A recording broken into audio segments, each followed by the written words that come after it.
Les garanties et assurances d'un dossier de prêt immobilier. Quand un emprunteur fait une demande de prêt immobilier auprès de sa banque, celle-ci lui demande de souscrire à une assurance emprunteur, afin que lui et ses proches soient protégés en cas d'incident de la vie. Ainsi, si à la suite d'un accident ou d'une maladie, l'emprunteur est dans l'incapacité temporaire ou permanente de travailler, cette assurance se substitue à lui pour rembourser son prêt. De la même manière, en cas de décès, l'assurance rembourse le montant du prêt qui lui restait à payer. Ses proches n'auront donc pas à prendre à leur charge le remboursement du prêt.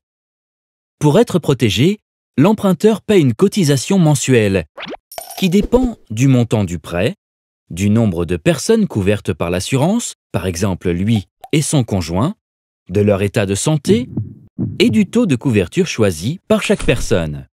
Par exemple, si l'emprunteur et son conjoint décident d'être couverts chacun à hauteur de 100% du montant du prêt, en cas de décès ou d'invalidité de l'un d'eux, le remboursement du prêt sera totalement pris en charge et l'autre n'aura rien à payer.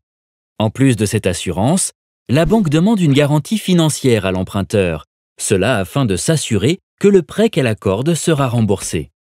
3 garanties sont principalement proposées en fonction du profil de l'emprunteur: l'hypothèque, le privilège du prêteur de deniers et la caution.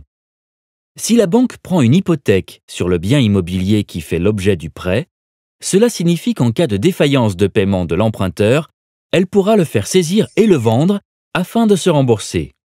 L'hypothèque s'applique sur des biens en construction ou déjà construits. C'est un acte juridique rédigé par un notaire dont le coût est à la charge de l'emprunteur. Le fonctionnement du privilège du prêteur de deniers est proche de l'hypothèque, mais cette garantie n'est valable que pour les biens immobiliers déjà construits. C'est également un acte juridique rédigé par un notaire, mais son coût est moins élevé.